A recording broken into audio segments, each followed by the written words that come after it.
of ink medicine. This is Micah Riot. Today is March 2nd, and I just got back from Ireland on Sunday. I was there for about a week, and I wanted to tell you all about it because it had some things to do with tattooing and also with queerness. So, first, it was a big gay trip.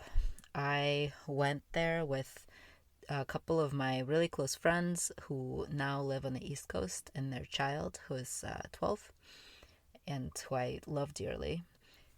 This child is taller than me, so I was the shortest person on the trip. The people we visited were a couple of queer friends of my friends from the East Coast. They are over there in Dublin on Fulbright for 8 months, and my friends wanted to go visit them, and I tagged along. In September of last year, they were visiting me here in Oakland, and they said, "Hey, we're going to Ireland," and I said, "Oh my God, I've always wanted to go," and so they said, "Come and join us." So I did. I joined them. And also the friends in Ireland, they have a baby, a 3-year-old. There were 5 adults and 2 children on this trip. By the way, I'm trying out a new recording location in my closet in my bedroom instead of on my bed with the curtains drawn and everything shut and tight. So let me know if you think the sound quality makes a difference. One of the main reasons I wanted to go to Ireland was because, well, I've always wanted to go see those green cliffs and that gray, moody sky. But the other reason is because I knew somebody when I was about 19 in Portland. They were my supervisor at a job I had. I was working for a homeless youth center of sorts. And one of the sections of the center was a gender center specifically for gender variant youth. And this person, they were my supervisor there. And I thought they were the coolest human and the hottest human. And I was just enamored with them. And I had taken some portraits of them. They let me take portraits of them because I was a photography student. And I had printed them, and I think I used them for some exhibition I had at school. And then I still had them. I had some photos. And so I really wanted to see them again. And now they live in Ireland. I wanted to see them. I wanted to talk to them again. And this very sweet soul connection that we shared back then. And I wanted to bring them these photos. And so that's why I wanted to go, besides seeing the green cliffs. And the other reason I wanted to see them is because they're very tattooed. They were one of the first people I've ever met who had that many tattoos. They had facial tattoos, they had neck tattoos, and I was enamored with all of their tattoos. And I wanted to tattoo them. I wanted to contribute to their body of work because that is partially how we connect now. Is they follow me on Instagram and they will comment and they will like my posts. They like my work, and so I really wanted to give them a piece of of our connection.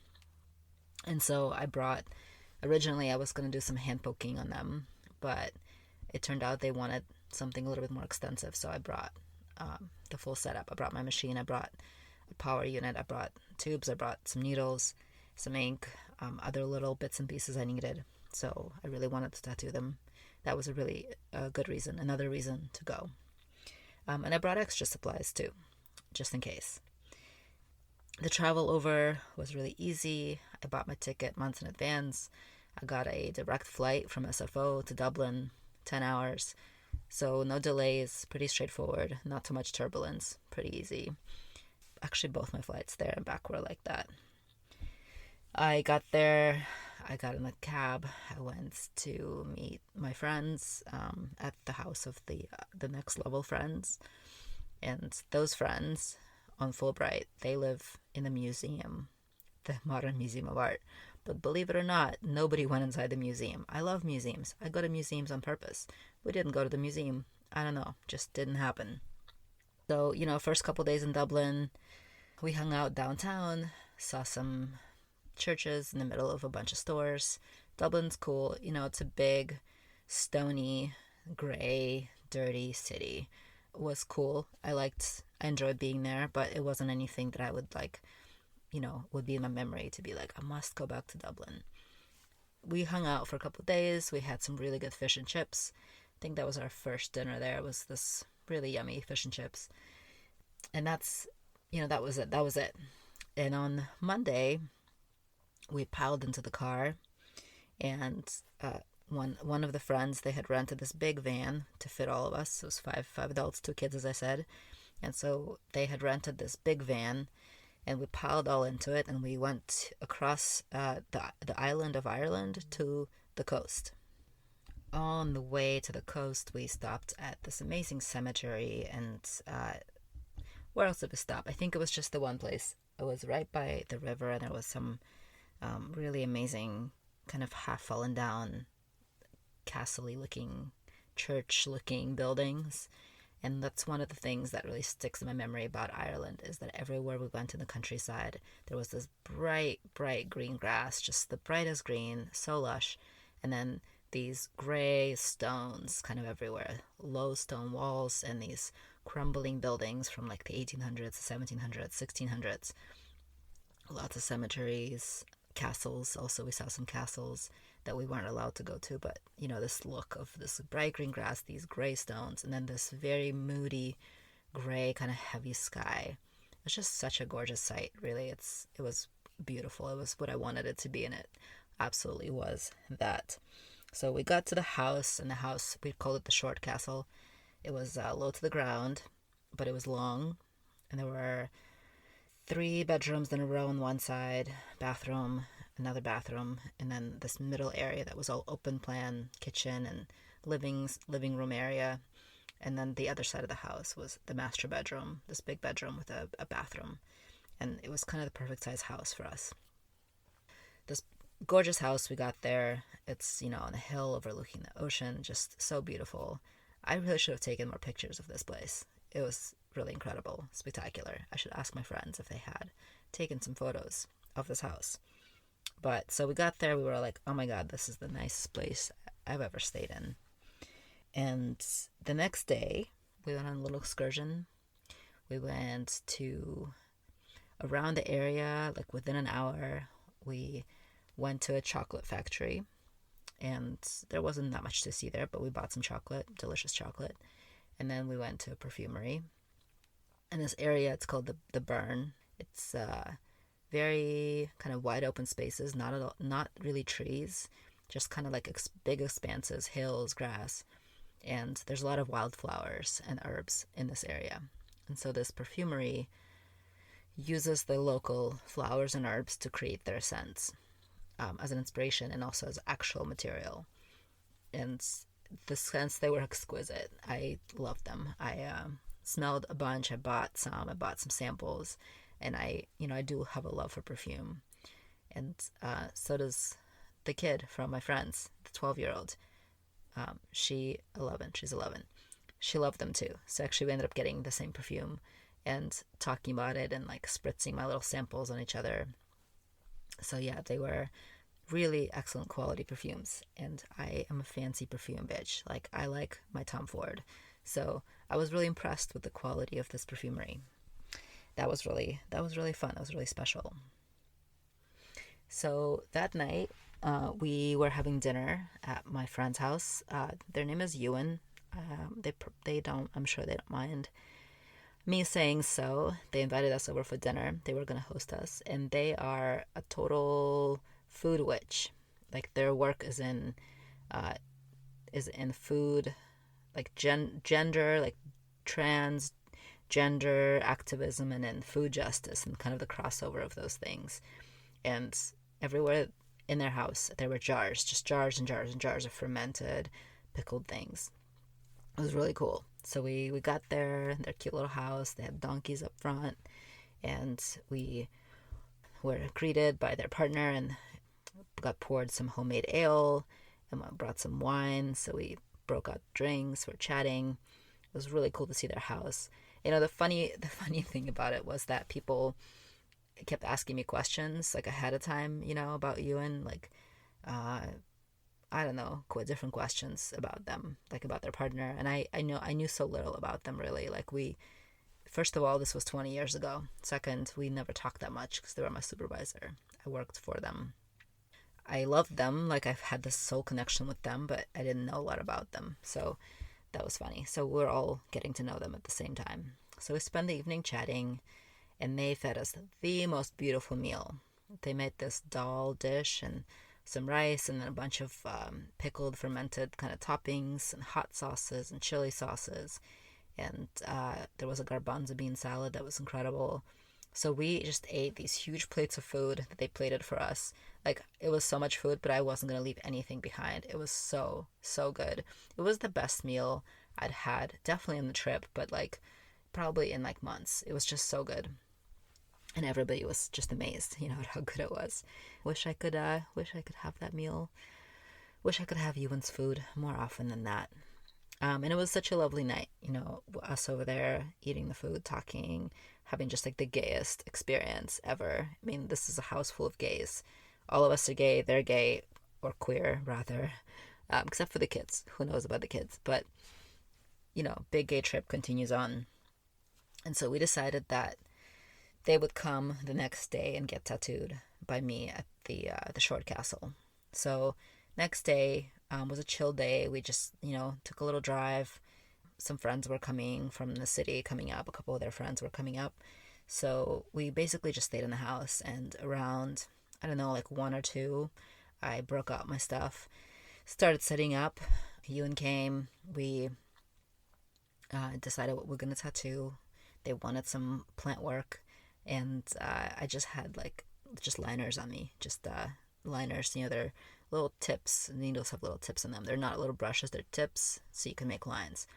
And I can shade with that, but I can't do such a good job of filling stuff in black, so it was going to be kind of dainty, which their tattoos are not. They're pretty blocky and black. But that's okay, because, it was just about our connection and me tattooing them. And what they decided they wanted to get from me was a gentian violet stylized flower vine. And gentian is a very medicinal plant. Y'all, I just decided to look up the medicinal properties of gentian. And I'm just in the first Google page. You know how there's like little answers to the questions without going to a page, just, on the front page. And it's hilarious. The question is, what are the health benefits of gentian? And it says gentian's used for digestion problems such as loss of appetite, fullness, intestinal gas, diarrhea, heartburn, and vomiting. It is also used for fever, hysteria, and high blood pressure. Some people use gentian to prevent muscle spasms, treat parasitic worms, start menstrual periods, and as a germ killer. Well, that's fucking ridiculous. Apparently it's a, kill all bad things, all good things kind of a plant. I do use gentian ink to draw on the skin. That's what surgical pens have in them. It's gentian ink. It's like the purple ink that stains the skin so that it doesn't come off as I'm tattooing over it and wiping over it. It doesn't come off immediately. So it was kind of cool because I was like, wow, this plant is important to you. It's very important to me in my work. It's one of the most, things I use on most tattoos. Basically, a thing that's not always necessary. So that's pretty cool. So my experience of tattooing Ewan was really wonderful. It was really sweet to connect with them in that way. And then after we were done, I said, hey, would you tattoo me? And they had previously told me that they had only tattooed one person in their life. And that person's name was Micah. Different Micah, not me, but funny enough, they only tattoo people named Micah, apparently. And I said, would you tattoo me? And they said, sure, I'll tattoo you. And I said, what would you like to give me? And they have kind of their own way to write different things. Like they have a lot of symbolism that they work with and play with. And so I said, what would you like to give me? I will receive whatever you want to give me. And they gave me the alchemical symbol for fermentation. It's gorgeous. I'll show it off when it's healed. After all that was done, we were hanging around talking to my friends and having a lovely time. And I had a few more needles and setups with me. And so people started asking me for tattoos. So of course I tattooed all of our friends. Basically everybody who was there that night got tattooed. And I had just the right amount of setups. So when I ran out of setups, we ran out of people. And that was perfect. And I did some beautiful drawing on the hand of the older child, of the 11-year-old. And she loved it. So it's a really lovely night.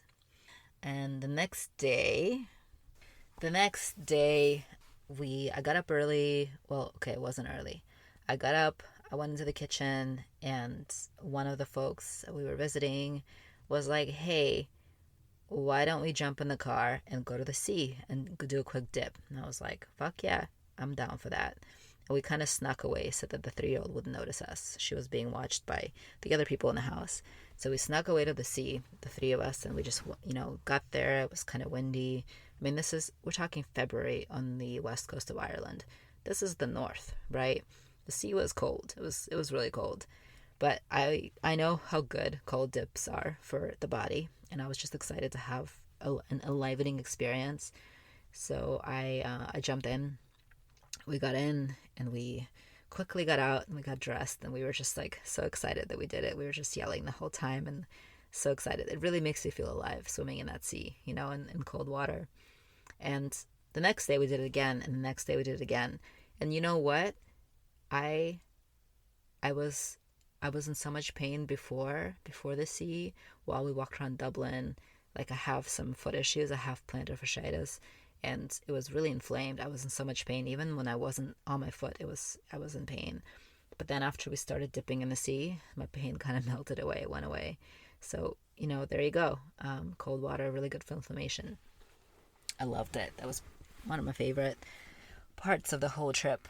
That day, another friend arrived, and, we hung around the coast and took our time, went to see the cliffs, they're called the Moor Cliffs on the coast there. They're one of the World Heritage Sites. They really are quite spectacular. So we went to see the cliffs, went out for food, got some more alcohol. There was a lot of drinking on this trip, of course. Not too much, but enough. And I have to say, I get a lot of headaches at home. Over there, I got not a single one. I think it's because the air is so much wetter there. It was just, I never got dehydrated. It was, even though I didn't drink a lot of water, I just felt really good for my skin and my insides. So we had a really lovely day, hanging around, not doing too much, kind of relaxing, playing some games with the friends, drinking some wine, made some food. And that was kind of our last full day there on the coast. It was kind of a bummer to say goodbye to the coast because it was just so gorgeous. And I will post some pictures. There, everywhere we went, there were these different animals. Like, there were goats and llamas and sheep and these cows. The cows had long fur. They were so cute and fuzzy. It was special. Those sites were special. So we piled into the car around, 10 a.m. and back to Dublin. Actually, we had to make an appointment.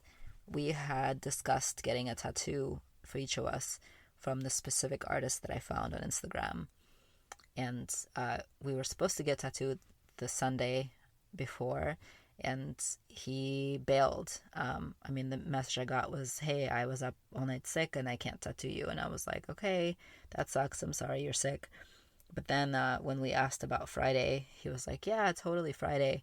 So I don't know. I think probably he was hungover, which is a bummer because we had set up this appointment like weeks in advance and gave him deposits. And anyway, so we had to rush back to Dublin to get on his table. And so we made it, got back to Dublin, returned the car, started with the tattooing process.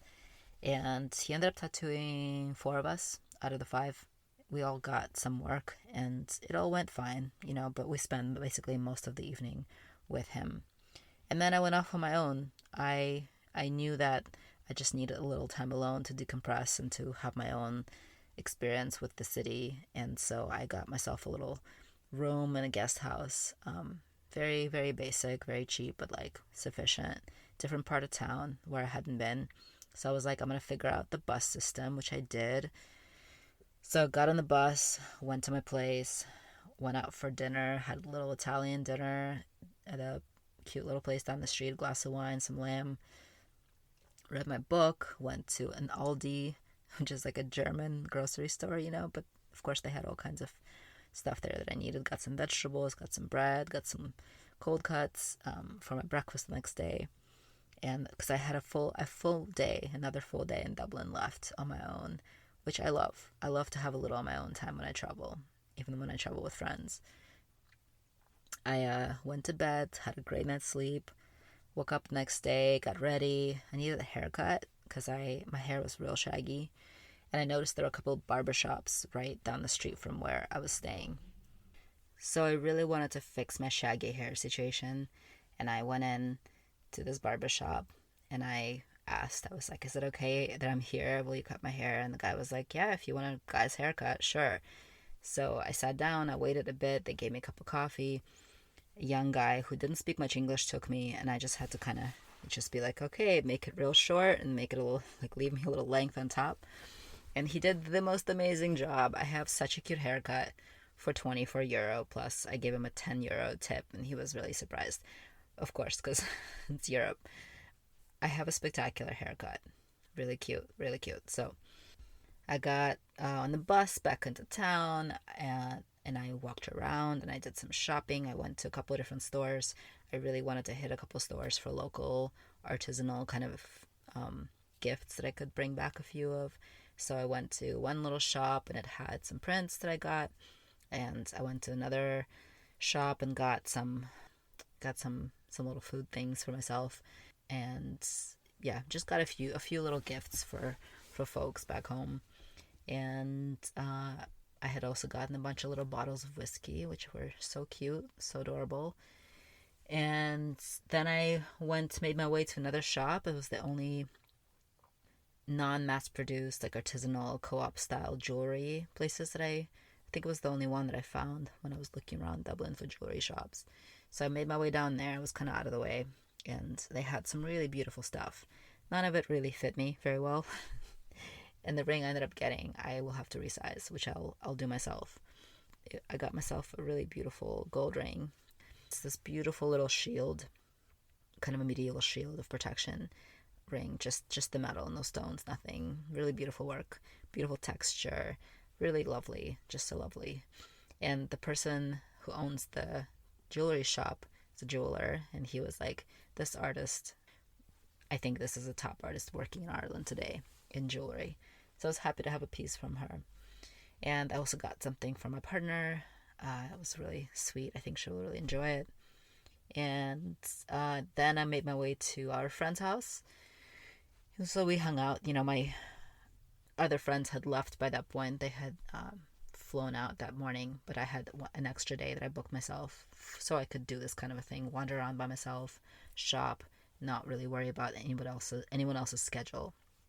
So then I spent the rest of the evening with our friend and the baby, the 3-year-old. We walked around, we looked at the sunset, we played some, chatted, etc. And then they and I made our way across town where we parted. I went off to my accommodations and they went off to a party. So overall, it was just a really nice note to end my trip on.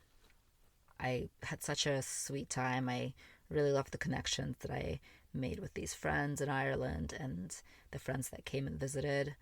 They were so great. Overall, it was just super gay, super queer. We talked about gender a lot. We laughed, we joked, we played games. We had really good food. Everybody was just so cool. I'm a bit of an introvert and I had my moments, but overall, I loved everybody that I met on this trip. The tiny 3-year-old was so cute. She was really loud at times, but she was so cute and so sassy, and she really smart, really brilliant kid. And of course, the 11-year-old is one of my favorite humans. So it was great to spend time with the kids and the adults. The next day, thankfully my flight was at noon, 12:30 I think it was. So I got up and didn't have to get up super early. I had my snacks. I moseyed down to the airport on the bus. Didn't have to spend a bunch of money, which was nice that I figured out the bus system. I love a good bus system. Most cities have them, so it's good to have you know your way around. I had to stand in hours of lines through security. It was not very well organized. I almost lost all my liquids to the security line people, but all in all, got home with not too many adventures. A close friend picked me up here in SFO, drove me home. I picked up the dog. Anyway, all was great. Spent the next day basically just like in my bed. I was so tired and just, jet lagged, and just I felt sick. Like, I wasn't sick, but I felt sick. So I'm glad I gave myself that day off and didn't make myself go to work. I was a good boss to myself. Are you being a good boss to you? I was being a good boss to myself. Yeah, and then I started working Tuesday, Wednesday, and today. Have all been work days. Different kinds of work in different ways, but back to the grind. I'm still waking up at 6 a.m. every morning, which is like 1 p.m. in Ireland, but that's when my body is waking up. So I've been working out early and going to bed pretty early. And that's nice. So yeah, another successful trip on the books. I have been to Ireland. I've been to Dublin. Beautiful. I got to have cool experiences with my close friends and make some new friends. And I'm really happy I went. I got the tattoo. I got to get tattooed, both by my friend and by the guy that we arranged the tattoo time with. And the other thing that happened, so I wanted to chat with you guys a bit about my TikTok thing. So I started a TikTok, like, I don't know, it's been like 2 weeks. And the first couple of things I posted, didn't get that much traction. And then I posted one and it got like 110,000 views, which I was like, oh my God, 110,000 views, amazing. And I was just like, whoa, that's never happened to me before. But cool, and then I posted a thing while I was in Ireland. And when I woke up the next day, it was at like 1 point something million people had viewed it. So that was more. That was a lot. And of course, there were some people in the comments like talking shit about my work or saying I lied about touching it up. Like, basically the TikTok was that I posted a piece that I had done, which was on the hand, and it's a blue, no black outline piece, like a flowery piece, like a pottery kind of a piece. And then I saw that client. She came in a year later. She was in town, and I took some pictures of her. She actually did want the touch-up, but I took pictures of the healed work before any touch-ups happened, because she wanted additions, like not touch-ups, but additions on the piece. And I loved the way it looked already. So I was like, I'll totally do additions, but let me just get some pictures of it healed. Took a bunch of pictures of her arm healed. It looks really good. I was actually surprised at how good it looked, because hand tattoos, they don't usually look that good, when they heal. They need a lot of work. This one didn't need any work.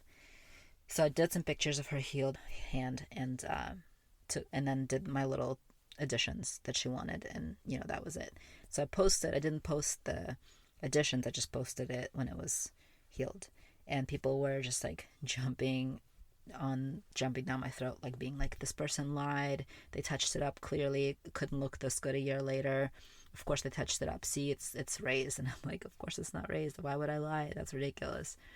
So there was a lot of that, and it was kind of upsetting. I am too tender for this kind of fame. So at this point, I think it has 2.7 million views. Still comments rolling in. But all the comments that were accusing me of lying and deceiving the audience, which, like, why would I do that? That's ridiculous. Friends were like, just delete those comments. You don't have to argue with them. It's not true, so just delete them. It's not a big deal. So I did. I deleted them. Cool. Problem solved for the most part. That was my thing with TikTok. I wanted to tell you about it. I am seeing a lot of people coming from TikTok to my Instagram and following me, so that's pretty cool. And it's fun, of course, to make little videos of my work and post them places. Yeah, that's about it. That's the update. I am happy to be home, happy to be back at work. Thank you for listening. I hope you're finding this podcast interesting and informative. Let me know if there are things you want me to discuss.